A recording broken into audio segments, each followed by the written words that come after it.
Bonsoir à tous. Merci d'être venus pour cette dernière séance des rencontres des Gobelins de cette année.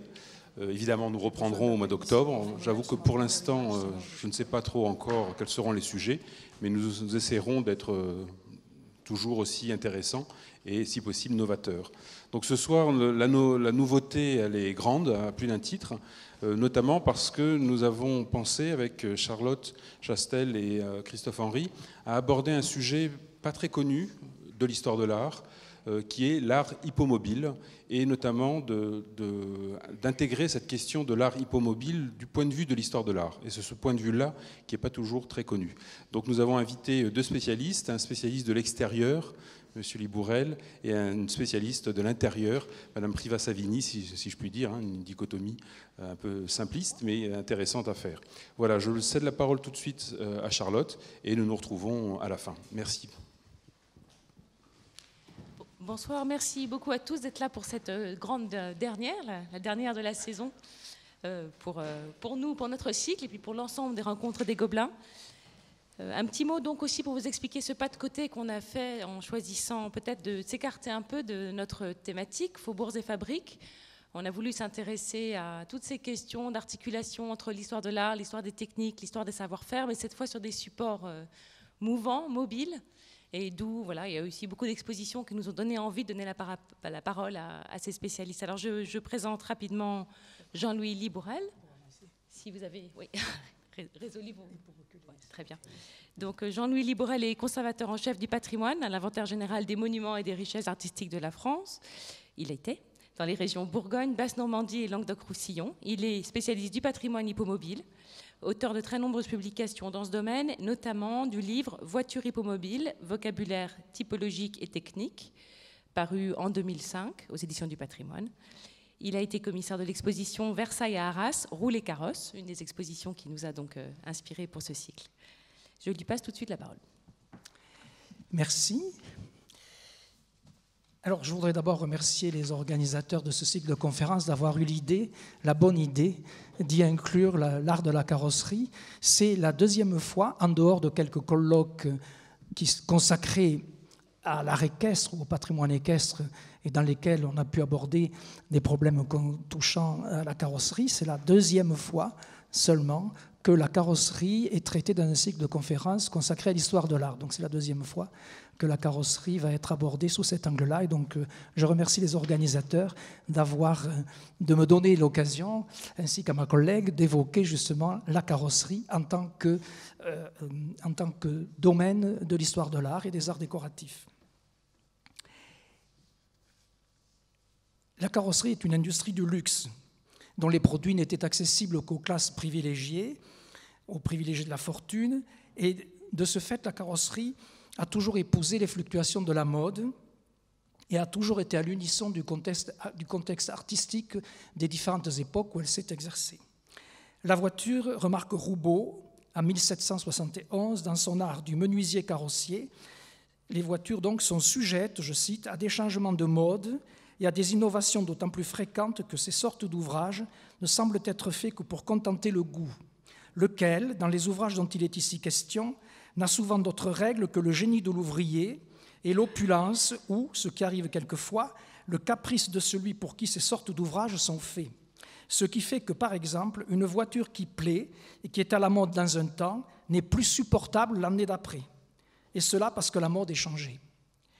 Plus d'un siècle après, en 1890, le Guide du carrossier, qui est une publication qui s'adressait aux professionnels de la carrosserie, fait le même constat. Je cite, « Les produits de notre industrie ne sont point faits pour orner les musées, mais au contraire pour nous transporter d'un endroit à un autre. Il semblerait, n'est-ce pas, que cette destination toute particulière devrait les soustraire aux caprices de la mode et de la fantaisie, puisqu'il s'agit là d'une pièce de mécanique dont les organes doivent avant tout être soumis à des lois invariables. Erreur profonde. S'il y a des organes dans une voiture, il y a aussi de la forme, comme dit Bridoison. Et la forme est du domaine de la mode, donc il faut nous soumettre à ses caprices. » Ainsi, depuis son apparition au milieu du XVIe siècle, la carrosserie a toujours adopté le répertoire et le style décoratif propre à chaque époque. Donc un bref rappel, je vous montre sur l'écran un projet de Jean Ier Bérin pour le carrosse de Charles XI de Suède, dessin qui a été exécuté en 1696 ou 1697. Et vous voyez sur ce dessin, évidemment, un carrosse tout à fait dans le style Louis XIV. Un carrosse français de la fin du règne de Louis XIV, qui se trouve à Lisbonne, au Musée national des carrosses. Un carrosse français construit ici au Gobelin, qui se trouve au musée de l'Ermitage. Il a été commandé en 1717. Et enfin, un dernier exemple pour rappeler les différents styles qui se sont succédés depuis le règne de Louis XIV et la Régence. Voici un carrosse français qui a été exécuté aussi au Gobelin en 1724 pour le comte de Toulouse et qui se trouve actuellement à Munich au château de Nymphenburg.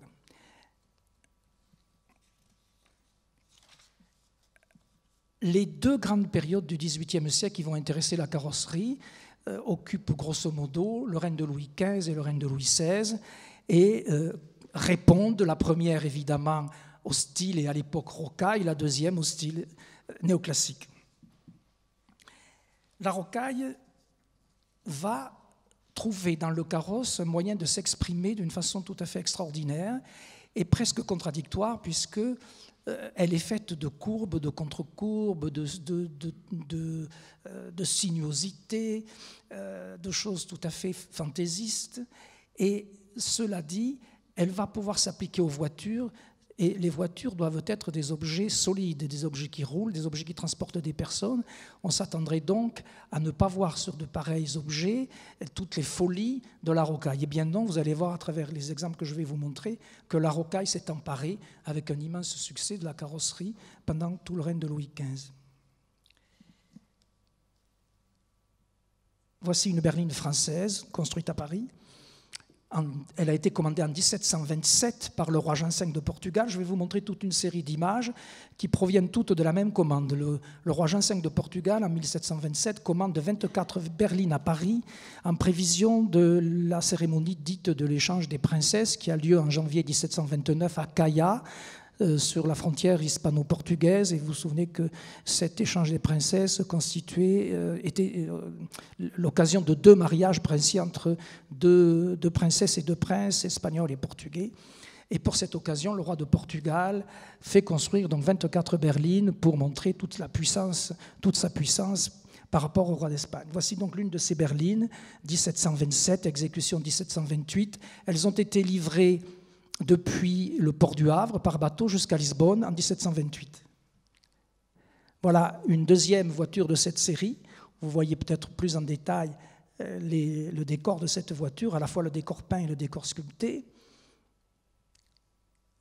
En voilà une autre, vous l'avez déjà vue celle-ci à Paris, je pense, puisqu'elle a figuré l'année dernière à l'exposition sur la Lac.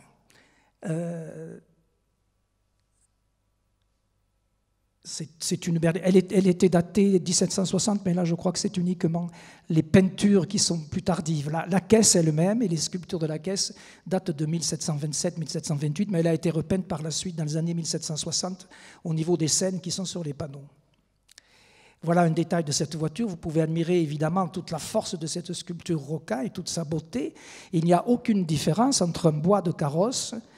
Alors, les bois des carrosses ce que j'appelle les bois des carrosses, ce sont les montants verticaux et les traverses horizontales qui constituent l'ossature de la caisse et que l'on appelle les corps. Les corps sont sculptés exactement comme les bois d'un fauteuil ou d'un canapé. Si je ne vous disais pas qu'il s'agit d'un bois de carrosse, vous pourriez penser qu'il s'agit d'un décor sur un meuble, sur un siège, un canapé ou un fauteuil. Voilà encore une berline de cette même commande. Vous voyez encore tout ce décor. Et notamment sur le toit, ces ornements qu'on appelle des pommes qui sont en bronze doré. Voici un détail encore de l'une de ces pommes et du motif qui se trouve sur l'angle du toit en bronze doré, qui sont extrêmement beaux, très virtuoses dans leur dessin. Et ici, j'ai réuni sur cette planche un certain nombre de détails de bois de carrosse provenant tous de voitures françaises de la première moitié du XVIIIe siècle. Vous voyez la variété de cette rocaille, sa richesse, et en même temps la beauté d'exécution, le travail des sculpteurs. Et ces détails se retrouvent évidemment sur la totalité de la voiture.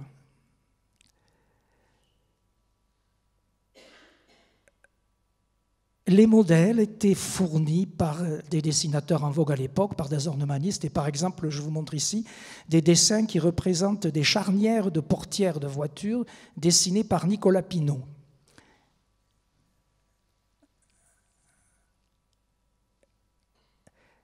Les décors qui sont sur ces voitures, mis à part les corps, donc qui sont les parties en bois doré, sculptées et dorées, les panneaux sont peints de différentes façons, avec quantité de motifs variés, très souvent autour d'un motif central. Ici, ce sont des armoiries. Très souvent, le contour des panneaux est peint d'un motif rocaille ou végétal, et le centre est sur fond uni, ou comme ici, à l'imitation des tissus. Vous voyez l'imitation d'un velours vert foncé, qui se trouve dans les encadrements dorés. C'est encore une berline de la commande de Jean V, qui se trouve elle aussi à Lisbonne. Alors, voici une berline française que je considère comme l'une des plus belles berlines qui existent aujourd'hui dans le monde. Elle a été construite en 1738 sur des dessins de Nicolas Pineau pour le prince Joseph Wenzel de Liechtenstein, qui est venu à Paris en 1738 comme ambassadeur. Et les entrées d'ambassadeurs étaient l'occasion de grands cortèges pour lesquels, évidemment, l'ambassadeur devait apparaître avec les plus belles voitures possibles, puisque ces voitures représentaient la puissance du roi et de l'État qu'il représentait. Des 5 voitures de cet ambassadeur, seule une subsiste, que vous avez sous les yeux. Elle se trouve actuellement à Vaduz. Et vous allez en voir des détails qui vous montreront la richesse décorative de cette époque de la rocaille française, ici en 1738. Alors voilà un détail de l'avant-train où vous voyez les bois très forts. On va regarder l'avant-train. Au-dessus de la roue avant, il y a, et tout le long de la voiture, ce qu'on appelle le brancard de train, qui est une pièce maîtresse de la voiture, puisque c'est elle qui relie le train avant et le train arrière. Il s'agit donc d'un organe majeur de la voiture. Et bien vous voyez que à cette époque-là, la fonction disparaît sous le décor, et c'est le décor qui prend la vedette, en quelque sorte. Voilà l'arrière de cette voiture, où vous voyez une traverse très somptueusement sculptée, avec voici le détail de la coquille centrale de la traverse, qui est certainement un des sommets de la sculpture en matière de carrosserie française, parisienne, de la première moitié du XVIIIe siècle. Voilà un des panneaux de brisement de cette voiture, où là encore vous voyez des corps très, très fortement sculptés, avec beaucoup de relief. Les panneaux sont peints et sont attribués, mais je crois à tort, à Boucher. Je pense que c'est une erreur, mais vous pourrez lire, si vous avez des livres sur cette question, vous verrez que cette berline est dite peinte, décorée par Boucher, mais je n'en crois rien. Et voilà encore un détail de cette voiture. Il s'agit cette fois des pommes de bronze doré qui sont sur le toit, elles aussi évidemment dans une rocaille très échevelée, comme vous pouvez le constater. Un moyeu de cette voiture, où là encore, on voit que le décor a envahi la totalité de la voiture, y compris les parties roulantes de la voiture, les organes majeurs, qui doivent être solides et qui, malgré tout, peuvent supporter un très riche décor. Je suis allé trop vite. Alors, quelques autres exemples de cette époque. Je vous montre peu d'exemples de voitures de cette époque, voitures françaises, car malheureusement, il n'en existe que très très peu.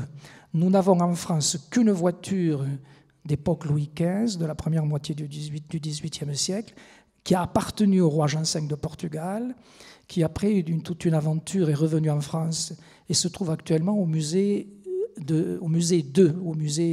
Louis-Philippe à eux. Et donc nous n'avons que très peu de voitures françaises du XVIIIe siècle, de la première moitié du XVIIIe siècle, dont je vous en montrerai très peu. En voici une qui date des années 1740, une berline qui se trouve à Munich, qui est aussi un très bel exemple de voiture de la période rocaille, avec des corps très sculptés, et sur le toit, des éléments, des pommes en bronze. Et ici, un détail de la même voiture, il s'agit d'une boucle en bronze de l'une des courroies de guindage. Les courroies de guindage se trouvent à l'avant et à l'arrière de la caisse. Elles maintenaient la caisse pour l'empêcher de trop balancer de gauche et de droite lorsque la voiture roulait. C'était des courroies de cuir, comme à l'égal d'une ceinture, avec une boucle. Et voilà l'une des boucles de cette voiture, boucle rocaille. Une berline coupée, c'est-à-dire une voiture à 2 places et non pas à 4 places, de la même période, française également, qui se trouve à Bruxelles, au Musée royal d'art et d'histoire. Avec elle aussi un décor très riche, notamment sur les sculptures du train. Et pour finir, les voitures françaises de cette époque, je vous montre la caisse d'un carrosse exécuté par Drillo-Ross, qui est un carrossier parisien. C'est une voiture qui a été exécutée en 1754 et elle se trouve à Moscou, au Kremlin. Vous voyez une voiture avec des corps très épais et très sculptés. Voilà l'arrière de cette voiture, la traverse arrière également, avec une très riche sculpture très puissante. Et le panneau de dossier de cette voiture, qui est recouvert de velours rouge, et qui est encadré par les montants d'angle en bois doré sculptés, et qui ont tout autour du panneau de velours un décor de bronze doré en applique.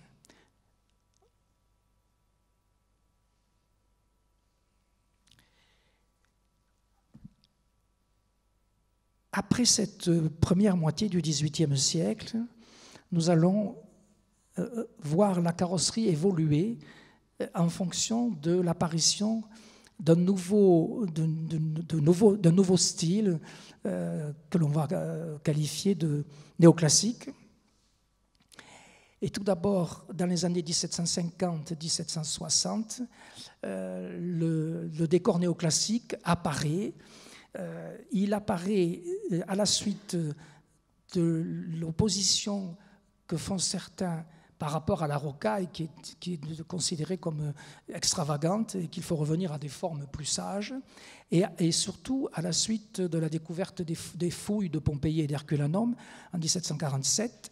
Et suite à ces fouilles, évidemment, on va retrouver et reconnaître l'art antique qui va devenir à la mode sous l'épithète souvent d'art grec. Et pendant une période qui va grosso modo de 1760 à 1770, les voitures vont évoluer, elles vont garder des formes arrondies, des formes souples pour ce qui est de la forme générale, mais déjà les motifs des décors vont être des motifs déjà néoclassiques. Alors voici une berline qui est tout à fait, qui illustre bien ce style que j'appelle de transition. C'est une berline qui se trouve également à Moscou, au Kremlin.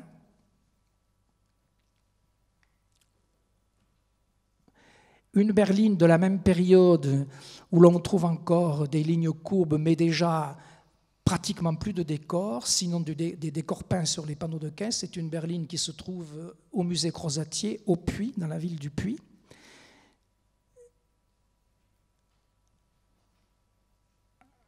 Ici,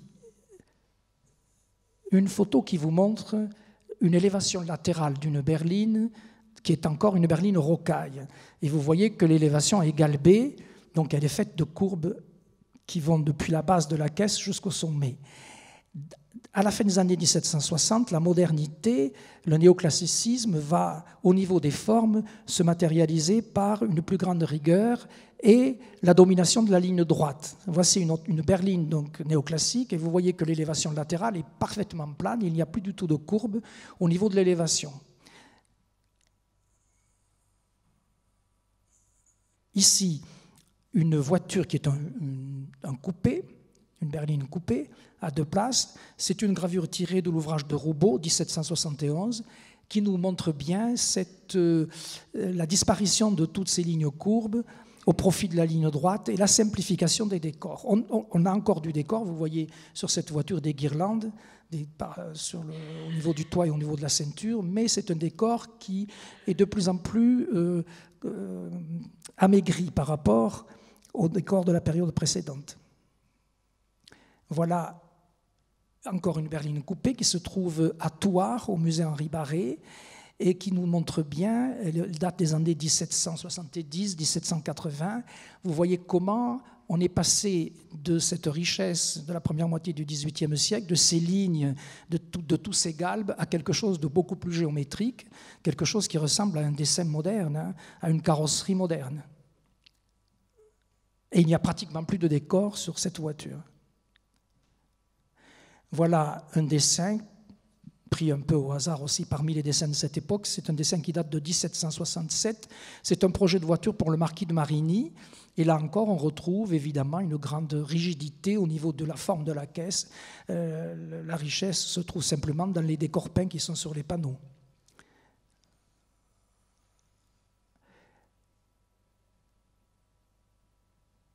Les dessinateurs de l'époque vont diffuser beaucoup de modèles. Comme j'ai parlé sans regarder mes notes, je veux vous lire quelque chose.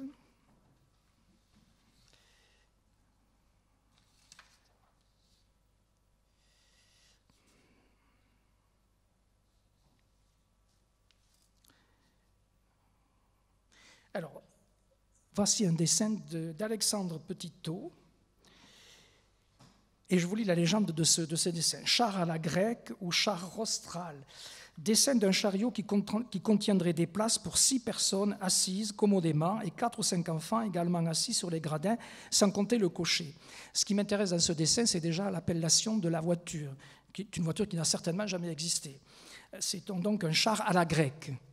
Et en effet, ce goût pour l'Antiquité apparaît avec des appellations toujours évoquant l'Antiquité. On peut relever dans les affiches annoncées à vie divers des mentions de vente de voitures qui indiquent par exemple en 1764 pain à la grecque, guilloché à la grecque, cartouche à la grecque. En 1765, ruban à la grecque, ornement à la grecque alentour. En 1766, vase à l'antique, médaillon et vase à la grecque, peint en camailleux gris à la grecque. En 1770, peint en cailloux d'Égypte. Alors là, j'aurais peut-être besoin des lumières de certains, parce que cailloux d'Égypte, ça peut être un jaspe dans lequel on aperçoit différentes figures et dessins, mais je ne suis pas sûr que ce soit cela. Est-ce que vous avez des idées sur peint en cailloux d'Égypte? Ce terme de cailloux d'Égypte qui est assez étonnant.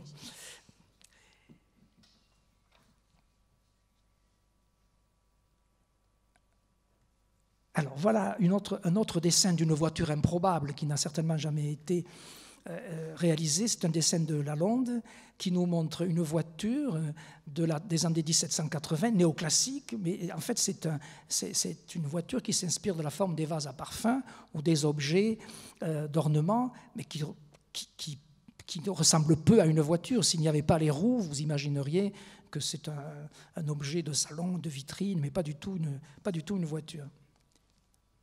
Alors voilà un dessin de Tauzin de la même période qui montre donc une berline, celle-ci beaucoup plus réaliste, donc des lignes épurées, des lignes simples et un décor qui est simplement constitué de petites guirlandes qui se trouvent autour des panneaux.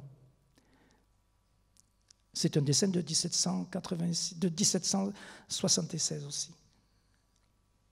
Roubaud, que j'ai mentionné tout à l'heure et que vous connaissez tous puisqu'il est l'auteur d'un gros traité de menuiserie en 3 volumes, mais le 3e volume étant consacré entièrement à la menuiserie en voiture, donne dans l'une de ses planches les motifs à la mode, donc en 1771. Ce sont des motifs qui étaient sculptés sur les corps des voitures à cette époque-là. Vous reconnaissez donc des motifs tout à fait néoclassiques, piastres, postes, etc., lauriers, guirlandes. Voilà l'un des motifs chers à la période néoclassique, c'est une frise de grec. Alors je ne sais pas si on la voit bien sur l'écran. Oui, vous voyez à la ceinture de la voiture une frise de grec et le long des montants et tout autour de l'ouverture de la baie, aussi un décor de grec, tout à fait typique de cette époque. Autre motif à la mode à ce moment-là, ce sont les piastres. Ici, une frise de piastres qui se trouve sur l'une des flèches du train d'une berline que nous verrons tout à l'heure. Voilà une des berlines de Moscou, la berline que j'ai montrée tout à l'heure aussi, avec au sommet une frise d'ove et de raies de cœur, un motif aussi très, très, très courant à cette époque-là, très à la mode. Revoilà la berline Crozatier, la berline du musée Crozatier, et vous voyez peint sur les panneaux des vases à l'antique avec des fleurs, un très beau motif. Mais on retrouve aussi des vases à feu, comme sur cette petite sculpture qui se trouve sur une traverse du train d'une berline coupée qui se trouve au musée du Puy-Mestro à Saintes. Alors on trouve dans le répertoire néoclassique évidemment des allusions directes à l'Antiquité, ou en tout cas telles qu'on l'imaginait, avec dans des frises peintes autour des panneaux ces représentations à l'imitation de Camée à l'antique. Vous voyez ici Junon sur son char tiré par des pans. Il s'agit d'un détail pris sur une berline construite à Strasbourg par Gainsrod. J'ai pris un certain nombre d'exemples, faute d'exemples parisiens, puisque, comme je l'ai dit tout à l'heure, les voitures parisiennes ont presque toutes disparu. J'ai dû me rabattre aussi sur quelques voitures construites à Strasbourg à la fin du XVIIIe siècle. Strasbourg étant à cette époque-là un foyer hippomobile très important à l'égal de Paris, avec notamment Gainsrod, père et fils, mais d'autres auteurs comme Ritter, comme Führer, et on a construit à Strasbourg à cette époque-là des grandes voitures de gala, et le hasard fait que 4 ou 5 de ces voitures sont conservées aujourd'hui en Allemagne, et ce sont elles que j'ai utilisées pour pouvoir illustrer cette partie de mon discours.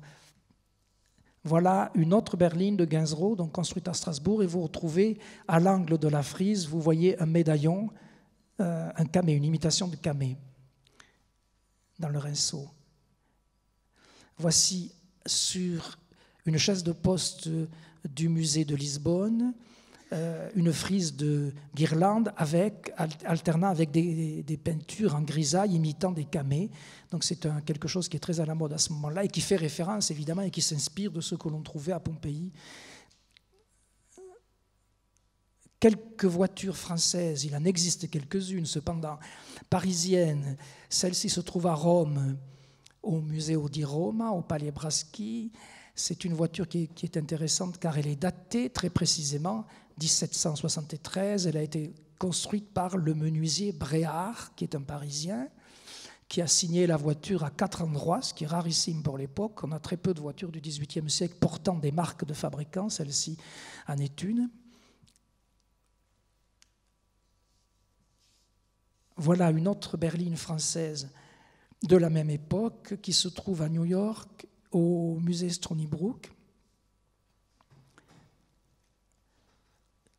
Et vous, dans toutes ces voitures, vous remarquez évidemment la ligne droite qui domine au niveau des élévations et un décor beaucoup plus maîtrisé. Ici, une berline faite à Strasbourg aussi par Führer. C'était sur cette berline que j'ai pris tout à l'heure le décor de piastres qui était sur les flèches qui se trouvent à l'avant de la caisse. Cette voiture se trouve à Munich. Une autre voiture faite à Strasbourg par Gainsrod, qui se trouve également en Allemagne, qui est un très beau modèle de voiture néoclassique avec un très beau décor dont vous avez vu tout à l'heure des détails, les détails des camées.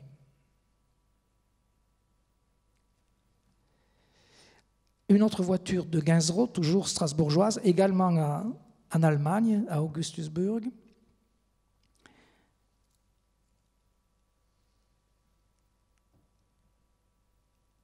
Et une berline coupée de la même époque qui se trouve en Allemagne, à Augsbourg, dans une collection privée.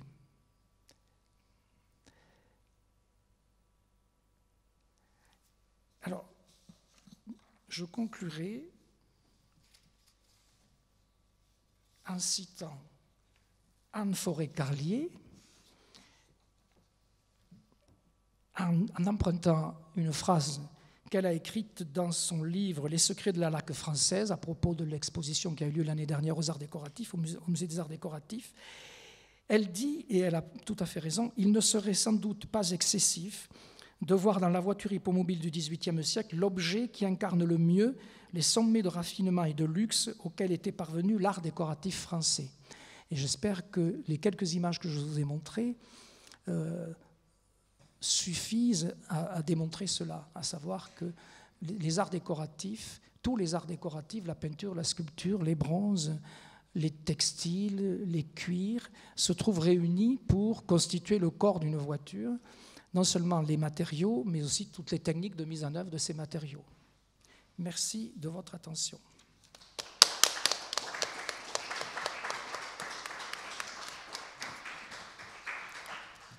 Merci beaucoup pour cette présentation très évocatrice qui, je trouve en tout cas, nous a tout de suite fait rêver et admirer ces objets exceptionnels.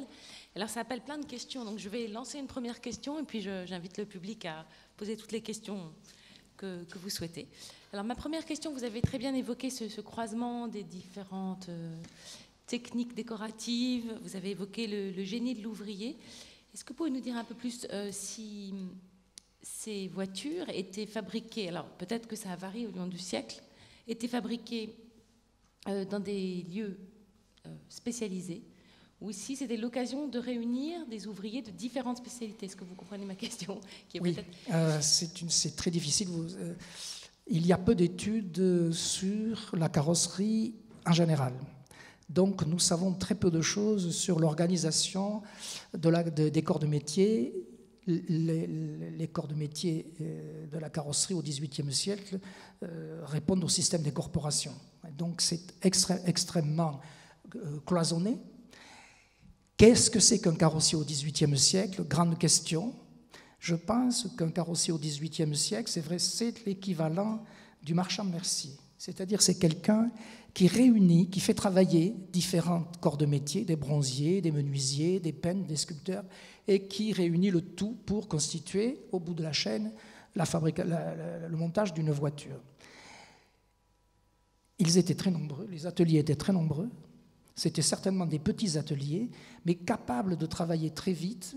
Quand on pense que la commande de Jean V, que j'ai beaucoup évoquée, c'est une commande qui est passée par le roi Jean V en 1727, et les voitures sont livrées en 1728. 24 berlines, quand vous voyez les objets dont il s'agit, vous imaginez la masse de travail que ça représente.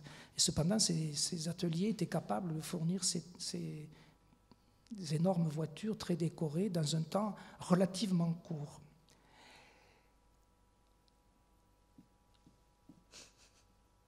Est-ce que vous avez trouvé beaucoup, est-ce que à votre connaissance, on trouve beaucoup de marques de fabricants? Justement, vous avez parlé de roues. Au XVIIIe siècle, il n'y a très peu de marques de fabricants. Donc, sur la berline que j'ai montrée, Bréard a mis sa marque. Il y a actuellement au musée de Compiègne un achat relativement récent. C'est une caisse de cabriolet bien abîmée, mais je crois qu'elle est en cours de restauration, ou même restaurée déjà, ça y est. Oui, qui elle-même est estampillée Chopard, si je ne m'abuse. Et puis nous avons, je ne l'ai pas dit, parce que j'étais hanté par le temps qui m'est imparti. Comme je suis bavard, demi-heure pour parler, c'est pas assez. Donc j'ai vraiment resserré. Donc j'aurais pu vous dire tout à l'heure, en vous montrant par exemple la berline du Puy. La berline du Puy porte les 3 marques de 3 artisans différents. Le menuisier qui a fait la voiture et les 2 selliers qui ont fait les parties en cuir. Les marques sont estampées sur les soupentes en cuir, ce qui est rarissime, c'est le seul exemple que je connaisse. La berline coupée du musée de Thouars, que je vous ai montré, porte aussi la marque du fabricant Thué. Pour le XVIIIe siècle français, c'est à peu près tout. Si j'oublie, à Compiègne, vous avez aussi une chaise de poste qui porte une marque de la fin du XVIIIe siècle. Mais très peu de voitures du XVIIIe siècle portent des marques de fabricants. Alors, tout à fait à la fin, à Strasbourg, les fabricants strasbourgeois apparemment étaient plus habitués à mettre leur marque sur les voitures. Gainsborough, que j'ai cité, marque ses voitures, mais j'ai trouvé les marques de Führer sur plusieurs berlines, Ritter sur un très beau coupé de tout à fait la fin du XVIIIe siècle. Mais enfin, très peu de marques au XVIIIe siècle. Donc beaucoup de ces voitures sont anonymes. Il est très difficile de de faire le lien entre des archives écrites, nous en avons, et puis des voitures qui existent aujourd'hui. Donc la plupart des voitures qui existent aujourd'hui pour le XVIIIe siècle, elles sont anonymes, on ne sait pas qui les a fabriquées la plupart du temps. Merci. Est-ce que vous avez des questions ?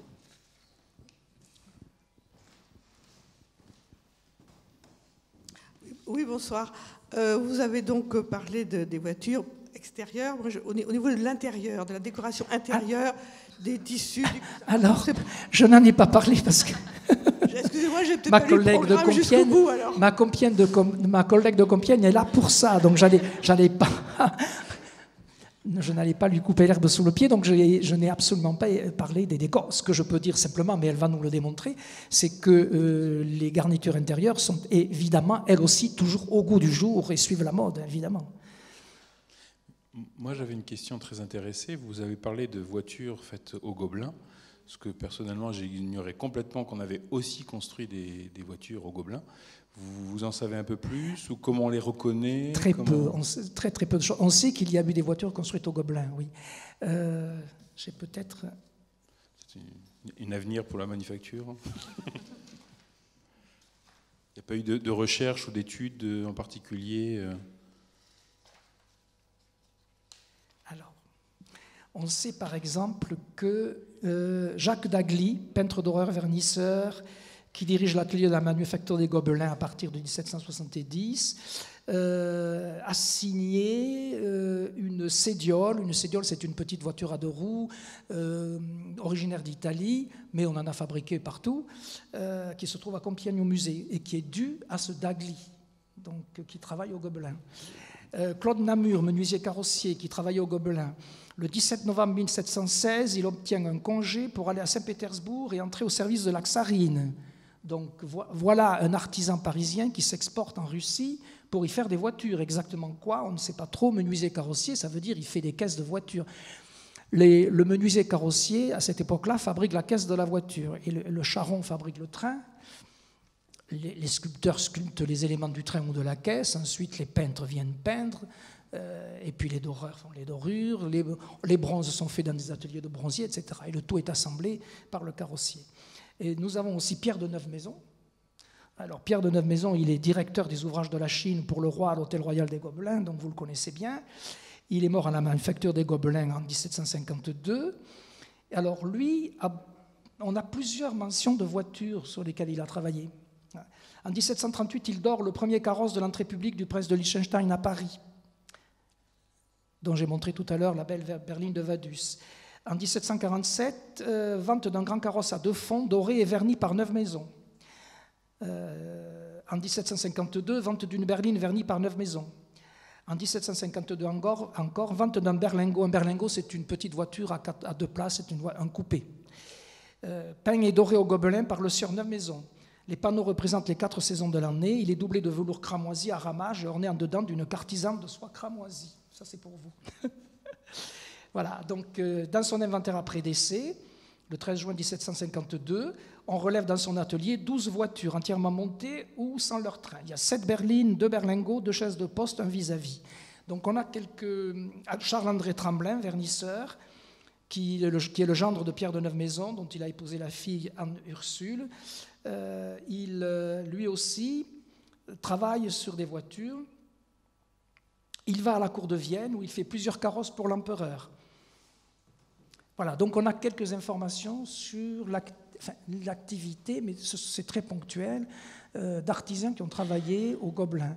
Et les 2 carrosses que j'ai montrées volontairement, d'abord parce que ce sont pratiquement les seuls carrosses français que je pouvais montrer, des Gobelins, celui qui se trouve à Munich et celui qui se trouve à l'Ermitage. Oui, je voudrais réagir sur plusieurs points. D'abord, la Cédiole signée Dagly. Alors, c'est une pièce qui est quand même très controversée aujourd'hui au niveau de cette signature, sans doute très fantaisiste de la part de Dagly. Alors, j'en profite pour vous informer qu'il y a une très belle exposition qui vient d'ouvrir à Münster, au musée de la Laque, sur Dagly, précisément. Alors malheureusement, avec un catalogue uniquement en allemand, donc... qui évidemment est un petit peu plus complexe de lecture pour les non-germanistes. et qui, je pense, va nous apprendre beaucoup, effectivement, sur le travail de Daguely, son passage en France. Alors, ça nous rapproche, nous ramène à ce fameux atelier des Gobelins. Je pense que lorsqu'on parle de carrosses faits aux Gobelins, c'est uniquement au niveau du décor. Et effectivement, vous avez cité Nemaison, son gendre, Tremblin, grands rivaux des Martins, sur lesquels je m'étais un petit peu plus penchée. Et curieusement d'ailleurs, vous citez les annonces des avis divers qui paraissent régulièrement, et c'est tantôt Martin, tantôt Nemaison qui sont cités. Et on comprend bien que c'est uniquement dans la réalisation du décor, c'est-à-dire de ces décors peints et en fait vernis, laqués. Parce que vous comprenez bien, Monsieur Libournel nous l'a pas dit, faute de temps, mais il le sait très bien, ces décors peints sur les carrosses, il faudrait être plus juste en disant laqués, parce qu'il fallait qu'ils puissent subir les intempéries de la rue. Voilà, donc c'est une peinture décorative très spécifique, et justement les Gobelins avaient mis au point, sans doute avec le passage de Daguely, cette technique que les Martins développent parallèlement, et pas uniquement les Martins. Je crois qu'il y a encore beaucoup de travaux à faire de recherche justement sur le décor de la carrosserie parisienne. Monsieur Libournel a dit il n'y a pas longtemps qu'il y avait de très nombreux ateliers à Paris. Effectivement, ils sont tous cantonnés, enfin beaucoup d'entre eux sont cantonnés Faubourg Saint-Martin, Faubourg Saint-Denis, qui au fin 17e, début 18e étaient encore des lieux parisiens où vous aviez encore des très très grandes parcelles qui permettaient justement l'installation d'ateliers permettant de recevoir un nombre conséquent de voitures lorsque on arrivait à la finition, au montage de ces pièces. Alors moi j'ai peut-être une dernière question. Vous avez parlé des évolutions de style. Est-ce qu'il y a au XVIIIe siècle des évolutions techniques qu'on pourrait peut-être imaginer pour ce type de... Oui, évidemment, je ne les ai pas évoquées, puisque là, nous étions au niveau uniquement du décor, donc je n'ai pas évoqué les évolutions techniques. Il y a des évolutions techniques, mais j'ai peur que ça nous entraîne très loin. Hein. Moi, je veux bien, mais... alors, vous lisez, vous avez tous lu dans les histoires diverses de la locomotion que les premiers ressorts sont inventés par Dahlem, vers peut-être 1735, 40, les dates évoluent. Garceau, dans son traité des voitures en 1756, dit que les ressorts de Dahlem ont été inventés depuis peu, donc avant 1756. Mais cela est faux. Bien sûr, Dahlem a inventé un type de ressort qui va être monté sur beaucoup de voitures au XVIIIe siècle, mais les ressorts pour les voitures existent dès le règne de Louis XIV. La première mention d'une calèche à ressort aux écuries du roi date de 1643, si je ne m'abuse. Donc vous voyez qu'il y avait déjà des ressorts sur les voitures, contrairement à ce qui est écrit partout. Actuellement, il existe dans le monde à peu près 25 carrosses qui datent de la fin du XVIIe siècle, donc du règne de Louis XIV et du début du XVIIIe siècle, grosso modo dernier quart du XVIIe et premier quart du XVIIIe. Sur ces quelques 25 carrosses qui existent, 19 ont des ressorts. Donc le ressort existe. À l'époque, au départ, ce sont des ressorts de coin très peu efficaces, et le ressort à la Dahlem va être le premier progrès en matière de confort dans les voitures au XVIIIe siècle. Et il va être utilisé donc depuis la première moitié du XVIIIe siècle, et quelquefois tardivement, puisqu'on trouve des voitures à la fin du XVIIIe siècle qui ont encore des ressorts à la Dahlem. Ce ressort est un ressort qui est pratiquement vertical. Je vais peut-être essayer de vous montrer une image. On est déjà dans des... Voilà, vous voyez sur cette voiture les ressorts verticaux. Je ne sais pas comment vous les montrer. Vous voyez le siège du cocher. Derrière, on voit bien un ressort qui est doré et il est pas tout à fait vertical, il est assez incliné.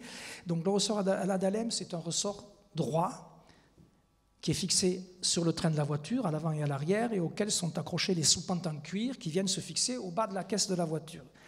Ce ressort va, au cours du XVIIIe siècle, s'infléchir petit à petit et prendre la forme de la lettre C. Et vous allez voir, vous voyez déjà sur cette voiture, les ressorts sont en forme de C. Et donc, ils ont beaucoup plus de souplesse. Voilà, là, on le voit mieux sur celle-là, devant. Donc, le ressort, là encore, des ressorts en C. Le ressort en C est un progrès également important au XVIIIe siècle. Un progrès que je n'ai pas signalé, qui, lui, est à la fois technique et je dirais, décoratif. Sur les voitures de la première moitié du XVIIIe siècle, on a des corps très importants, très visibles, et qui séparent nettement tous les panneaux de la voiture. On le voit ici. On le voit ici, par exemple. Voilà. Vous voyez que les corps, donc les montants verticaux, aux angles de la voiture et de part et d'autre de la portière, sont très marqués. Ce type de structure a contraint les peintres, pendant longtemps, à figurer leur représentation panneau par panneau. C'est-à-dire que le panneau de portière est le panneau principal, il va y avoir la scène principale, et les deux panneaux latéraux, qu'on appelle les panneaux de brisement, ont des décors d'accompagnement. C'est très contraignant pour les peintres. À partir des années 1760-1765, on va inventer ce qu'on appelle les voitures arasées ou à panneaux arasés.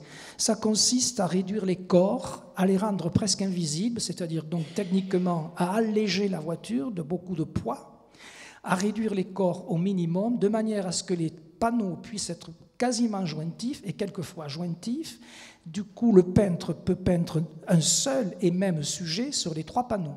Et donc, on va avoir dans la deuxième moitié du XVIIIe siècle, des voitures avec des programmes iconographiques très compliqués et très évolués, puisque là, le peintre peut peindre tout à son aise sur toute la longueur de la voiture. Donc c'est à la fois un progrès technique, puisqu'il s'agit de modifier la menuiserie de la voiture et son ossature, et à la fois un progrès au niveau de la décoration. Et y a-t-il aussi des progrès au niveau de la vitrerie ? J'ai une question parce que c'est un art compliqué. Non. C'est toujours la même chose, il n'y a pas une épaisseur particulière. Non, la vitrerie n'a pas évolué c'est un sujet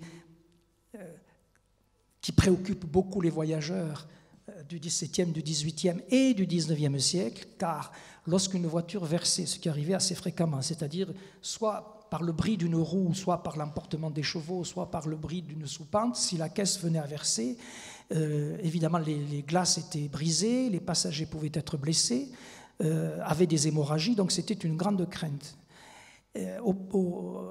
Ce problème était tellement connu des voyageurs qu'il était recommandé, Madame de Genlis par exemple recommande aux voyageurs que lorsque vous arrivez au sommet d'une côte, si vous ne descendez pas de la voiture, vous devez baisser les glaces, c'est-à-dire faire couler les glaces entre le panneau extérieur et le panneau de doublure, de manière que si la voiture verse dans la pente, évidemment la vitre va éclater, mais les morceaux vont rester contenus entre les deux panneaux.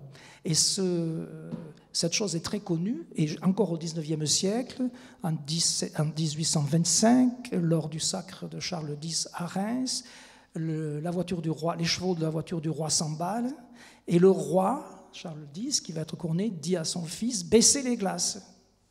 Donc on voit bien que ce problème des glaces a été permanent pendant toute la période du XVIIe, puisqu'on commence à mettre des glaces sur les voitures au XVIIe seulement, jusqu'au XIXe siècle. Est-ce que vous connaissez le document dans les archives de Saint-Gobain ? Pardon ? Est-ce que vous avez connaissance d'un document qui se trouve dans les archives de Saint-Gobain ? Non, mais non, je n'ai pas connaissance de ce document. C'est une demande encore pour le marquis de Marigny, pour bénéficier du tarif réduit sur les glaces pour ses carrosses. C'était réservé à la famille royale et aux gens vraiment proches de la cour. Et il y a tout un document qui est très intéressant, qui vous intéresserait, qui est conservé donc dans les archives de Saint-Gobain. Oui, je connais. Parce que Saint-Gobain faisait les glaces aussi pour les carrosses. Oui. À partir, je crois que c'est la seconde moitié du XVIIe où on commence à en mettre sur les carrosses. ou la moitié du XVIIe, je ne sais plus trop à partir de quelle époque. Et comme c'était très coûteux, et voilà. Les premières, on a commencé à mettre des glaces sur les carrosses au début du XVIIe siècle, mais de façon très parcimonieuse. Le maréchal de Bassompierre, dans son voyage en Italie, parle de voitures avec des glaces. L'une des plus anciennes voitures conservées actuellement dans le monde, qui est le carrosse de Philippe II, qui se trouve à Lisbonne, qui date des environs de 1610, a aussi de toutes petites glaces dans des panneaux de cuir. Mais les grandes glaces sur les carrosses, c'est à partir du règne de Louis XIV. Voilà. Et donc Saint-Gobain en réalisait. Oui. Mais c'est un document qui m'intéressera de connaître. En tout cas, merci de votre intervention. Leur archiviste, c'est Maurice Hamon. Oui. Donc, mais sans doute que dans vos belles archives de la maison Hermès, vous devez avoir des documents là-dessus. Oui, on a beaucoup de documents encore, tout n'est pas complètement épluché. Puis on a surtout des maquettes où il y a encore les rideaux, les fermetures à rideaux en textile et puis rideaux en cuir. Une petite maquette que vous connaissez qui est des années 1709 selon Monsieur Wackernagel. Et ça se ferme avec double rideau. Rideau en soie et rideau en cuir. Pour des une berline. Oui. Une berline. Oui. Vous connaissez cette maquette? Oui. Cette berline italienne. Oui. Voilà. Là, mais je pense que les vitres étant très chères, encore dans ces toutes premières années du XVIIIe siècle, il y avait peu de berlines avec des glaces quand même. Oui. Mais tous les carrosses de cette époque ont des glaces. Tous ces carrosses de la fin du XVIIe siècle ont des glaces de grande dimension. Si je montrais des photos, mais par exemple celui que vous avez sous les yeux, c'est milieu XVIIIe, a des glaces sur toutes les vitres, Alors peut-être berline de voyage, c'est peut-être plus difficile. Merci. Nous allons reprendre la séance. Je dirais que l'évocation des rideaux de cuir et de textile nous a offert une très belle transition vers la conférence de Madame Marianne Privas-Savigny. Marianne Privas-Savigny est diplômée de l'ESSEC, de l'École du Louvre, de l'Institut national du patrimoine, docteur en histoire de l'art. Elle a été conservateur du patrimoine d'abord au C2RMF, dans la filière art décoratif et textile, puis au Musée national de la Renaissance, puis conservateur en chef et directeur du Musée des tissus et du Musée des arts décoratifs de Lyon, puis des musées Gadagne. Aujourd'hui, elle est en charge du Musée national de la voiture, domaine national du château de Compiègne. Merci, bonjour, j'espère qu'on m'entend comme il faut. Alors avant de commencer, trois petits éléments en préambule. D'abord, l'état des étoffes, de certaines étoffes que vous allez voir est pas très bon. C'est simplement pour vous préciser que ce sont dans la plupart des cas, la majorité des cas, enfin tous les cas que je vais vous montrer, les textiles d'origine. Et pour connaître le talent des restaurateurs textiles, dont certaines sont présentes dans la salle, je pense que petit à petit, nous pourrons les préserver et en permettre une présentation meilleure. Deuxième petit rappel, le Musée national de la voiture a été fondé en 1927. Il fait partie du domaine national du château de Compiègne, qui est dirigé par Emmanuel Starkey. Et dernier point, quand M. Bayard m'a proposé le sujet, j'avoue que je ne pensais pas tomber sur un sujet aussi vaste. Donc, je vous expose un travail en cours, parce que j'ai été prise par l'étendue du propos. Alors, si on se réfère au vocabulaire de l'hippomobile rédigé par M. Libourel, la garniture est, je cite, un revêtement d'étoffe, de cuir ou de moleskine qui tapisse l'intérieur d'une voiture et recouvre les sièges extérieurs. La garniture peut être d'étoffes diverses ou de cuir. Elle comprend aussi les galons larges ou étroits qui ornent les bordures et dissimulent les clous. La garniture est généralement tendue ou capitonnée. Lorsqu'elle combine les parties tendues avec des éléments capitonnés, elle est dite mixte. J'espère avoir été le plus fidèle possible. En reprenant le vocabulaire, alors il faut peut-être que je réagisse... Question-image. En reprenant le vocabulaire lié à la tapisserie garniture, il convient de distinguer la garniture de la couverture textile qui la recouvre, la garniture étant ce qu'il y a dedans et la couverture textile qui recouvre donc, cette garniture. Si le type de garniture choisi dépend de la nature du véhicule, elle est, précise le guide du carrossier, cité également par M. Libourel, dans un numéro de 1877, je cite, une branche de la construction des voitures qui relève uniquement du goût et où la science n'a rien à voir. Aussi, pas de définition précise, pas de monstration rigoureuse. La même revue souligne toutefois en 1878 que tout ce qui peut captiver l'attention et lui donner à la voiture une certaine valeur artistique consiste dans l'emploi de belles étoffes et dans un travail très régulier et très soigné. Force est de constater en effet que, comme dans d'autres domaines, les garnitures de lit par exemple, le textile coûte cher et constitue un poste de dépense important dans la réalisation d'une voiture. La variété des étoffes, galons et passementeries utilisées est immense. Toutefois, l'examen de quelques intérieurs textiles des voitures hippomobiles des XVIIIe et XIXe siècles conservés au Musée national de la voiture permet de dégager plusieurs catégories, plusieurs tendances, plusieurs évolutions. Si d'un point de vue stylistique, ces intérieurs se rapprochent des grands décors, ils sont confectionnés par des professionnels dédiés à la réalisation des voitures dont les contours de qui fait quoi sont en effet, moi je débute dans le domaine, assez compliqués, dont nous tenterons d'analyser les développements du métier et des pratiques avant d'aborder les questions liées au luxe, au prestige, à la provenance de ces textiles utilisés dans les intérieurs des voitures hippomobiles, ainsi que leurs évolutions stylistiques et les prescriptions formulées pour en assurer le bon goût. On ne va pas traiter. Alors, donc voilà la variété des galons. L'examen de plusieurs véhicules hippomobiles conservés au Musée national de la voiture montre aisément la place importante occupée par les textiles, en éclat comme en coût et en variété. En effet, les textiles utilisés dans une voiture hippomobile sont de types divers et il faut distinguer, ne serait-ce que d'un point de vue technique, je vous en montre quelques-uns pour en appréhender la variété. Donc il faut distinguer, ne serait-ce que d'un point de vue technique, les étoffes de la passementerie, tandis que des métiers différents les réalisent.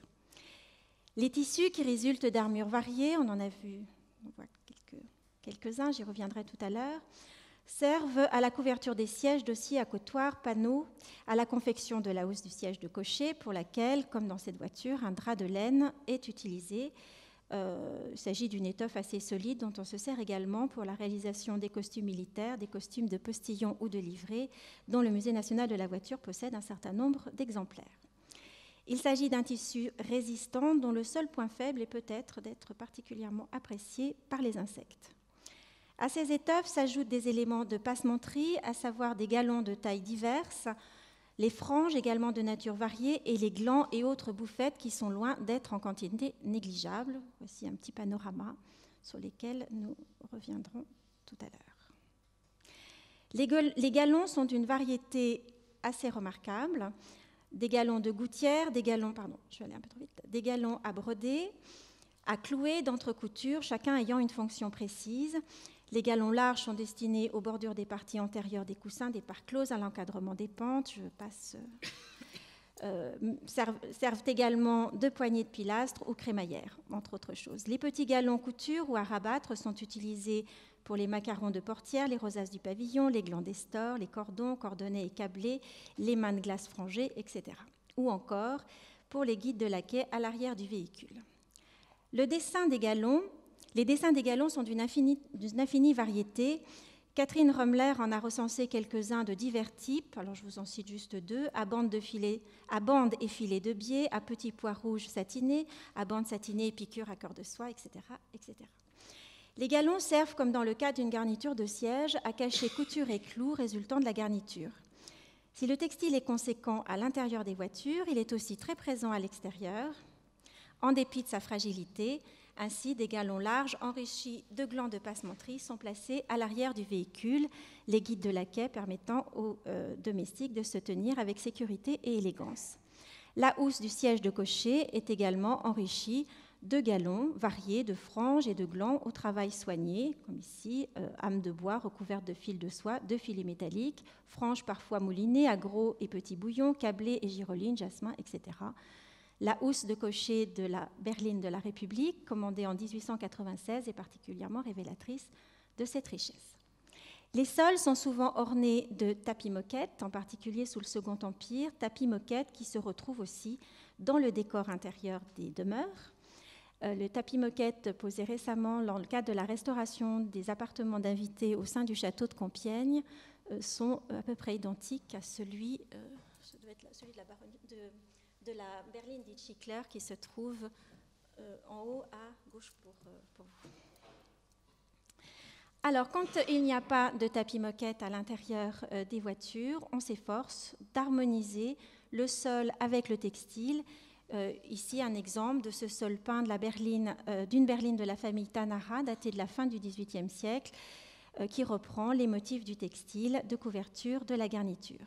Les soupentes sont également, alors voici un détail de la plainte, les soupentes reprennent également, sont parfois brodées ou couvertes de tissus aux motifs similaires à ceux des textiles ou des galons qui décorent l'intérieur de la caisse. Les liens qui unissent le grand décor et le décor intérieur des voitures sont aussi nombreux. Recours au velours à plusieurs corps, de chêne-poil pour les pièces les plus précieuses, assortis de galons variés et travaillés. Recours à des garnitures à capitons dans la plupart des berlines de gala de la seconde moitié du XIXe siècle. Goût prononcé pour le confort, également présent dans les décors intérieurs, comme le montre, voici l'intérieur de la berline de Napoléon III. Et c'est un parallèle assez facile avec quelques exemples de sièges à garniture capitonnée contemporains. Alors, l'état de conservation des intérieurs textiles des différentes voitures conservées au Musée national de la voiture sont d'origine et sont plutôt dans un bon état pour des garnitures textiles quand on connaît les garnitures et couvertures des sièges, par exemple, qui sont dans un état beaucoup plus détérioré, sans doute plus utilisé que pour les textiles des véhicules d'apparat. Alors, première constatation, le velours domine et couvre toutes les garnitures des 5 véhicules d'apparat du Musée national de la voiture qui datent de la seconde moitié du XVIIIe siècle. Ces textiles sont contemporains de la fabrication des voitures, M. Libourel l'a souligné, et sont analogues à ceux utilisés dans l'ameublement. Il n'y a a priori pas de traitement particulier pour les étoffes utilisées dans les voitures. On réalise un petit salon, aussi prestigieux que confortable, comme pour les sièges d'un salon d'apparat. Alors, la berline Aventurine, que vous avez à l'écran, est le véhicule le plus ancien de la collection. Il date du milieu du XVIIIe siècle et il présente un intérieur couvert d'un velours dit de gêne ou jardinière à 2 corps de chêne poil sur fond satin. Ce velours double corps à plusieurs couleurs offre un décor de fleurs agencées en bouquets disposés en quinconce, selon une composition assez classique dans la production textile depuis les années 1560 environ, surtout dans les réalisations italiennes. Alors, ce décor est assez récurrent dans le décor intérieur depuis les années 1660 environ. Alors, trouver des exemples est assez aisé. Il y en a. Ce type de velours est conservé en quantité relativement conséquente. Il pourrait s'agir, ce décor témoigne dans une voiture des années 1750 d'un certain archaïsme. Mais cette pratique est assez fréquente dans le grand décor. Je vais essayer de faire marcher la machine, voilà, pour revenir à la... Ça va le faire tout seul. Citons un exemple assez connu, qui est l'utilisation en 1784, sur proposition de Dugourc, pour la chambre du roi à Versailles, d'une étoffe tissée dans le cadre de la Grande Commande de 1730 aux fabriques lyonnaises, dans le goût Louis XIVien. Donc ce n'est pas anormal de trouver ce type d'étoffe au milieu du XVIIIe siècle. Ce velours ciselé double corps fond satin n'en demeure pas moins coûteux. Il est tissé d'après une analyse de Patricia Dalprat en 57 cm de large sans les lisières et présente un rapport de dessin assez élevé de 21 cm de hauteur sur 29 cm de largeur. Les garnitures de coussins sont à pente, le pourtour du plafond est souligné par un galon, sculpté et enrichi de franges, sur lequel nous allons arriver. Voilà. Tandis que le sol est tendu de cuir. Une crête encadre les volants de velours situés sous l'assise, tandis qu'une frange torse, dont la jupe est enrichie de jasmin, de cartisane, parachève le décor. Voici les détails, toujours les photographies faites par Patricia Dalprat. Des galons à motifs géométriques sont utilisés pour les tirants de glace et les crémaillères. La berline de gala de la famille Tanara est datée de la fin du XVIIIe siècle ou du début du XIXe siècle et offre un décor intérieur en harmonie avec les autres parties du véhicule. La couverture de la garniture intérieure est un velours frisé triple corps à médaillon fleuri, dont le rapport de dessin est assez réduit, et plus réduit que dans l'exemple précédent. Il présente un décor de fleurettes placé dans un médaillon disposé en quinconce. Les espaces intermédiaires sont ornés de feuillage et d'un encadrement de perles selon une mode tout à fait récurrente. Il a de même été assez aisé de trouver des étoffes ayant un dessin tout à fait proche de celui utilisé dans cette berline. Le galon étroit est décoré, alors je ne sais pas si on le voit bien, parce que c'est pas toujours éblouissant à peu près, est décoré de fines fleurettes séparées les unes des autres par un feuillage stylisé. Le dessin est certes simplifié, mais il est stylistiquement similaire au dessin du velours utilisé en couverture. Les galons plus larges garnissent le devant des coussins et sont aussi tissés avec un effet velours et sont ornés d'arabesques fleuries. Les parties inférieures de l'assise sont enrichies d'un courant de cartisane brodé en application sur un fond de satin vert et d'une frange composée d'un bouillon fin également enrichi de cartisane. Ces cartisanes se retrouvent dans les jupes des galons de crémaillère, tandis que des macarons figurent aux angles du plafond et des fenêtres, autant de rappels de la passementerie. La recherche d'harmonie se révèle dans le grand soin apporté aux détails. Les perles reproduites par le velours se retrouvent dans l'ornementation sculptée en bois doré de la partie supérieure à l'intérieur. Le sol et les plinthes, comme nous l'avons vu, sont ornés du même motif de velours, comme les soupentes qui sont recouvertes du même velours, certes fort dégradé, mais enfin il était dehors. Il est par ailleurs intéressant, et M. Libourel a cité un exemple à Lisbonne, de noter que le vocabulaire textile est aussi utilisé pour désigner le décor des voitures. Donc, ce qui me permet de faire une transition vers cette seconde berline coupée de la famille Tanaka, qui est désignée comme ayant un décor en camailleux sur fond pékiné bleu et noir, le pékin relevant d'une technique de tissage. L'intérieur de cette berline coupée est couvert d'un velours ciselé, double corps sur fond taffetas, dont le décor associe des fleurons placés dans des médaillons, tandis que des losanges figurent en quinconce disposés dans des compartiments également losangiques. De petites fleurs bleues agrémentent les compartiments. La même étoffe est utilisée pour la housse du siège de cocher et le reste du décor textile, galons, franges, passementerie, reprennent les mêmes couleurs que le velours. Le pourtour du plafond est ainsi souligné par un courant de mèches bleues et écrues disposés en alternance qui ornent également les stores et les crémaillères. Les draperies en taffetas occupent une place importante et témoignent du talent du sellier. Les soupentes de la suspension, je vais y arriver, sont brodées d'un courant de fleurs. Il ne reste que le fil de lin ou de chanvre, mais nous pouvons supposer que cette broderie rappelait les couleurs adoptées pour la garniture textile à l'intérieur. La dernière berline de la famille Tanaka, qui est l'une des 40 familles nobles de Bologne, est signée Mauro Gandolfi et est datée de la fin du XVIIIe siècle.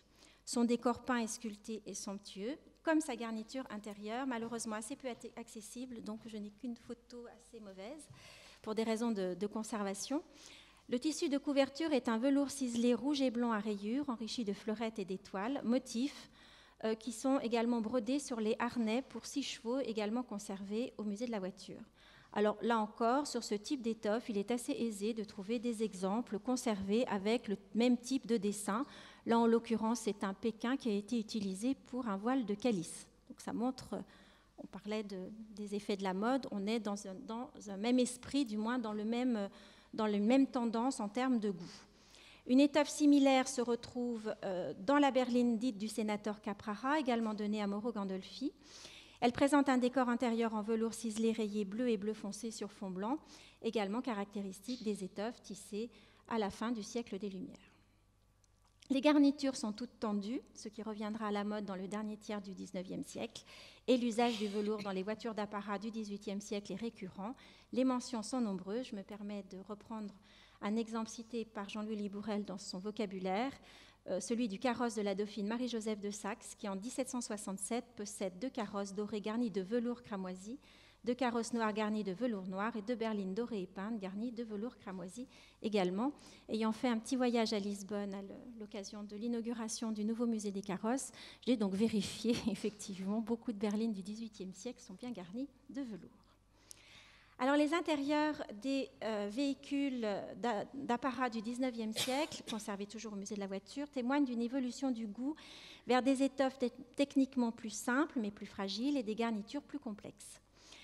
Les véhicules de la première moitié du 19e siècle au sein du musée sont, pour ceux du musée, sont couverts de cuir, parfois enrichis de draps brodés, comme dans l'intérieur de la berline boule réalisée sous le Second Empire, sur la possible réfection de certaines garnitures intérieures. Il me reste quelques petits éléments à vérifier.